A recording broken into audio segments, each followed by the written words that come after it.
Hello, Mrs. McCurney's first grade class. I'm Jaden's mom. This is Jaden's dog, Belle, and together we're going to read one of Jaden's favorite books called Miss Nelson is Missing.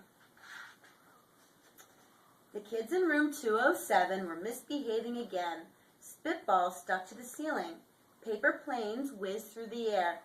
They were the worst behaved class in the whole school. Now settle down, said Miss Nelson in a sweet voice. But the class would not settle down. They whispered and giggled. They squirmed and made faces. They were even rude during story hour, and they always refused to do their lessons. Something will have to be done, said Miss Nelson. The next morning, Miss Nelson did not come to school. Wow, yelled the kids. Now we can really act up. They began to make more spitballs and paper planes. Today, let's just be terrible, they said. Not so fast, hissed an unpleasant voice. A woman in an ugly black dress stood before them. I'm your new teacher, Miss Viola Swamp, and she rapped the desk with her ruler. Where's Miss Nelson? Asked the kids. Never mind that, snapped the Swamp. Open those arithmetic books. Miss Nelson's kids did what they were told. They could see that Miss Swamp was a real witch. She meant business. Right away she put them to work, and she loaded them down with homework. We'll have no story hour today, said Miss Swamp. Keep your mouth shut, said Miss Swamp. Sit perfectly still, said Miss Swamp. And if you misbehave, you'll be sorry, said Miss Swamp. Days went by, and there was no sign of Miss Nelson. The kids missed Miss Nelson. Maybe we should try and find her, they said. Some of them went to the police. Detective McSmog was assigned to the case. He listened to their story. He scratched his chin. He said. I think Miss Nelson is missing. Detective McSmog would not be much help. Other kids went to Miss Nelson's house.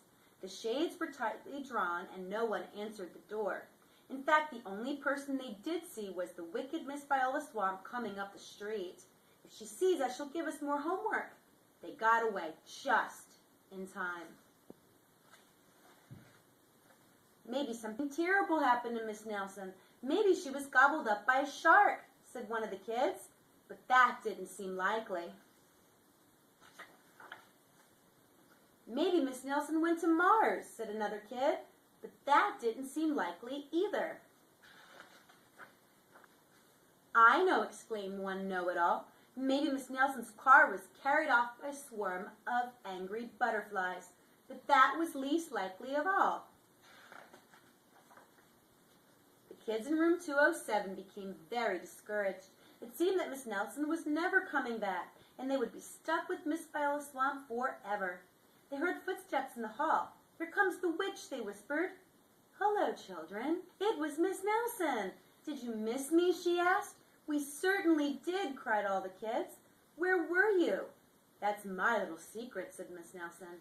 How about a story hour? Oh, yes, cried the kids. Miss Nelson noticed that during story hour no one was rude or silly. What brought about this lovely change? She asked. That's our little secret, said the kids.